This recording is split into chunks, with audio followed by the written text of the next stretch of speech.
안녕하세요, 가치현입니다. 3월 30일 목요일 국내 시장이 마감되었습니다. 자, 오늘도 시장 흐름이 괜찮았던 것 같아요. 동시효과에 시장이 조금은 빠진 것이 아쉽지만 그래도 코스피가 0.4% 상승이 나왔고, 또 코스닥은 오늘도 0.7% 상승이 나오면서 상당히 좋은 흐름이 나왔습니다. 그리고 코스피 상위 종목들을 보면 오늘은 반도체 관련주의 흐름이 좋았었고요. 상대적으로 2차원지 관련주들, 이쪽은 소폭의 하락이 나왔습니다. 그리고 일단은 지수의 흐름이 나쁘지 않았기 때문에 전체적인 시장 흐름을 봤을 때는 딱히 크게 하락했던 종목은 없었네요. 그리고 코스닥도 시장 흐름이 좋았었죠. 오늘 2차원지 소재기업 내에서도 에코프로 BM이 조금은 쉬어갔었다면 반대로 LNF는 오늘 좋은 흐름이 나왔었고, 이것도 마찬가지로 전체적인 시장 흐름이 나쁘진 않았습니다.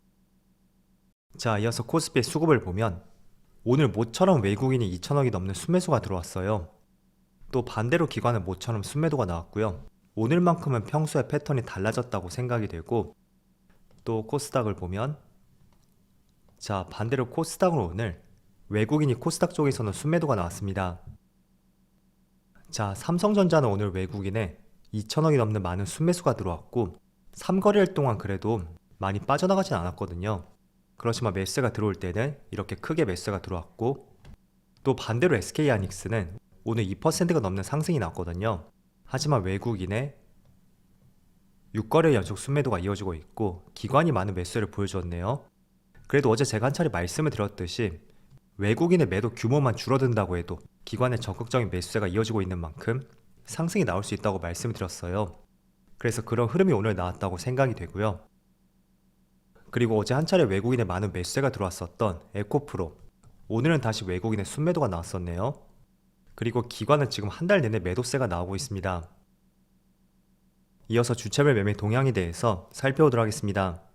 3월 30일 외국인이 가장 많이 매수한 종목은 삼성전자, LG에너지솔루션, 카나리아바이오, 현대차, 하나에어로스페이스, 이런 종목들을 차례대로 매수했고, 그리고 기관은 SK하이닉스, LNF, 심텍, SK, SK이노베이션, 이렇게 순서대로 매수를 했었네요. 자, 이어서 해외 증시를 보면 어제 미국 증시가 다시 한번 크게 상승이 나왔어요. 확실히 미국의 은행권을 중심으로 시장이 다소 부정적인 이야기가 나왔었고, 그게 어느 정도 해결이 되는 것 같습니다. 그래서 나스닥은 1.79% 급등이 나왔고, 종가상으로 봤을 때 2월 중순 이후로 가장 높은 가격인 것을 알 수가 있어요. 그리고 S&P 500도 마찬가지로 어제 1.4% 급등이 나왔고, 다우지수도 1% 상승이 나왔습니다.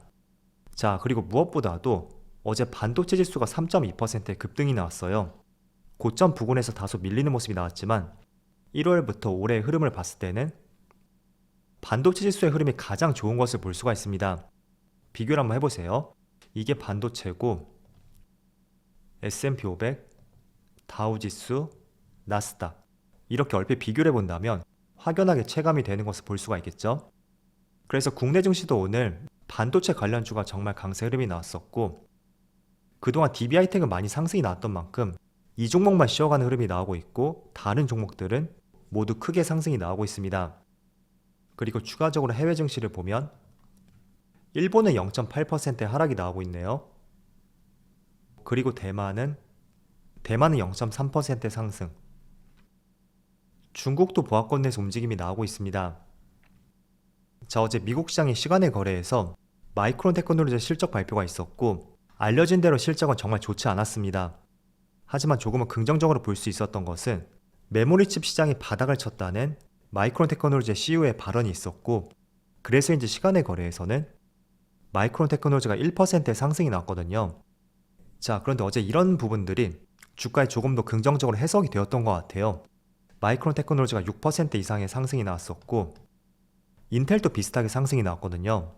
그래서 전체적으로 미국 시장에서도 마이크론 테크놀로지 향후 가이던스를 통해서 반도체가 바닥을 쳤나? 라는 인식들이 어제 작용이 되었던 것 같아요.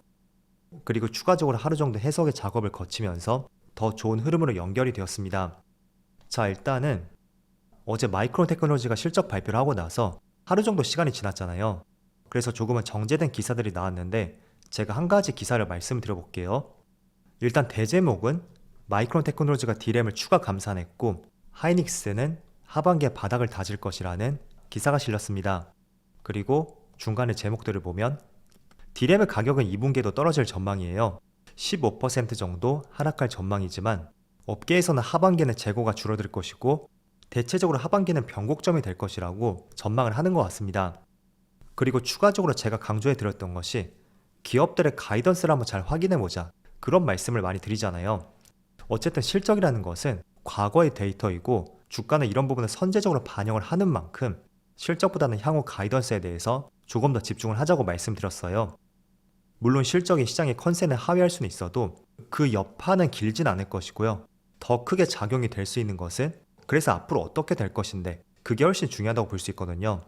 자, 그런데 어제 마이크론 테크놀로지에서 아직까지 업황 개선을 이야기하진 않았습니다. 하지만 수개월 내에 수요 공급 균형이 개선이 될 것이고, 자, 그리고 추가적으로 AI의 수혜는 2025년부터 본격화가 될 것이고 생각했던 것보다는 조금은 딜레이가 되는 것 같아요. 지금은 23년이니까 2년 뒤죠. 자, 그리고 어제 SK 하이닉스 본사에서 열렸던 주주총회 내용을 한번 말씀드려보면 공급 측면에서 작년부터 이어졌었던 메모리 업체 투자 축소에 따른 공급량 축소 효과, 이게 가시화될 것으로 예상이 되고 고객들의 재고도 점차 소진되고 있어서 곧 정상화가 될 것이다, 이런 발언을 하였습니다. 그리고 마이크론도 역시 고객사들의 반도체 재고가 줄고 있다고 발언을 했었거든요. 다 SK 하이닉스하고 마이크론 측에서 부회장과 CEO가 직접 발언했었죠. 그래서 오늘 반도체 주가 흐름처럼 지금 삼성전자의 주가를 보더라도 저점을 달성했던 9월 30일, 그리고 몇 개월이 지났죠? 지금 정확하게 6개월이 지났습니다. 하지만 주가는 과거와 달리 더 이상 하락세가 이어지지 않고 있고요. 오히려 저점을 높여가고 있거든요. 그래서 이런 부분을 조금은 강조해 드리겠고, 또 고점도 미미하지만 높아지는 모습이 나오고 있어요. 그래서 주가라는 것은 항상 정상 각도로 달리는 것이 아니고요. 어느 정도 추세를 따르게 될 것이고요. 또 시장이 주목을 받게 되면 그 각도가 점차 가팔라지는 것이 일반적인 현상입니다. 그래서 과거에 삼성전자 주가가 상승이 나올 때도 2020년, 자, 이때도 보면 얼핏 보더라도 추세가 이렇게 달렸었죠.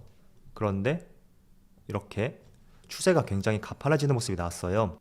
그래서 점진적으로 상승이 나왔던 종목이 추세가 조금 더 가팔라지게 된다면 본격적인 랠리가 시작이 된 것이고, 이제는 어느 정도 수익을 실현할 수 있는 타이밍이 오고 있다, 그렇게 받아들이는 것이 가장 좋은 방법인 것 같습니다. 자, 그래서 하이닉스도 마찬가지로 이 종목은 9월보다 조금만 빠지긴 했어요. 그래서 저점을 형성했던 것이 올 초였었고 지금까지 3개월 정도 시간이 흘렀거든요. 하지만 저점을 높여갔고, 이런 부분은 2차전지와 달리 조금은 답답할 수는 있어도 분명히 분위기는 바뀌었으니까 제가 조금 전에 말씀드렸던 이 추세 있죠? 이 추세를 잘 보셨으면 좋겠어요. 일단 바닥을 다지고 시장이 조금씩 관심을 받을 때는 일정 패턴과 함께 추세를 만든다면, 그게 본격적인 관심을 받을 때는 각도가 조금은 가팔라지면서 그동안의 기간보다도 짧고 빠르게 상승이 나올 거예요. 그래서 이 점 생각해 보시면 좋을 것 같고, 자, 오늘 대부분의 종목들이 상승이 나오고 있어요. 두산테스나 반도체 후공정 테스트 기업인데 작년에 두산 측에 인수가 되었었죠. 그런데 확실히 저점을 다졌고 최근 고점도 돌파했어요. 그리고 원익 IPS도 마찬가지고요. 며칠 전에 강한 흐름이 나왔었던 한미반도체도 굉장히 좋은 흐름이 나오고 있습니다. 그래서 일단은 반도체 소부장 기업들 위주로 먼저 상승이 나오고 있고, 대형주들은 조금 더 시간을 거치고 나서 따라가는 흐름이 나올 가능성이 있으니까 이 점은 참조로 보시면 좋을 것 같습니다.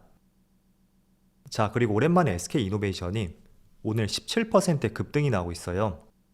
제가 2020년 당시까지만 하더라도 국내 배터리 셀 기업들은 LG화학, 삼성 SDI, 그리고 SK이노베이션, 이렇게 3개로 생각을 했었는데 SK이노베이션이 배터리 사업 부분을 물적 분할했잖아요.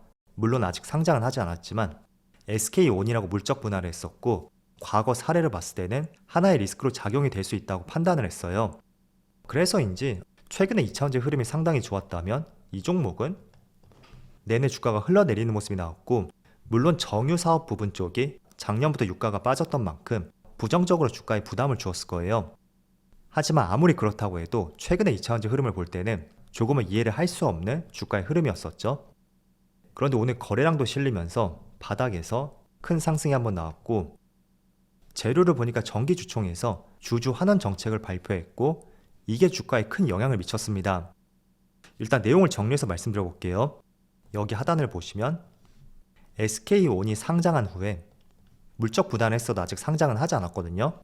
상장을 하게 되면 SK이노베이션 주주들을 대상으로 시가총액의 약 10% 수준의 자사주를 공개 매수하겠다. 이런 발표가 있었습니다. 자, 그런데 이게 아직까지는 검토를 해보겠다는 것이지 한다는 것은 아니거든요. 그래서 이걸 전제로 먼저 깔고 보시고요. 그리고 실제로 하게 되면 SK온의 IPO 일정에 따라서 그때 진행을 하겠다. 그런 의미예요. 그래서 지금은 SK온의 IPO 일정을 잘 보셔야 될 것 같고요. 하지만 지난 4분기 실적 발표 당시에 컨퍼런스 콜에서 아직까지는 결정된 것이 없다고 이야기를 했었거든요. 그래서 오늘의 상승이 조금은 선제적으로 모든 것이 반영이 된 것 같아요. 하지만 이런 부분도 있을 수 있겠죠. 최근에 2차전지가 좋은 흐름이 나왔었다면 이 종목은 완전히 2차전지와 반대되는 흐름이 나왔습니다. 그래서 어쨌든 SK이노베이션도 SK온이라는 자회사가 있는 만큼 2차전지 관련주를 볼 수 있거든요. 그래서 못 갔던 종목에 대한 수급이 몰린 것은 아닐까, 그렇게도 해석을 해볼 수가 있어요. 자, 그래서 중요한 것은 어쨌든 SK이노베이션이 자사주의 공개 매수를 하게 된다면 10%라면 어제 시가총액 기준으로 약 1조 6천억이 될 것이고 833만 주예요. 그래서 굉장한 비중이라고 볼 수 있겠지만 전제는 아직 이런 내용들이 검토 중이고, 검토가 완료되었다고 해도 SK온의 IPO 일정이 먼저 나와야 된다. 그 점을 필히 팩트 체크를 해보시면서 투자에 고민을 해보셨으면 좋겠습니다. 자, 그럼 오늘 영상 여기서 마치도록 하고요. 언제나 여러분들의 성공 투자를 기원하도록 하겠습니다. 감사합니다.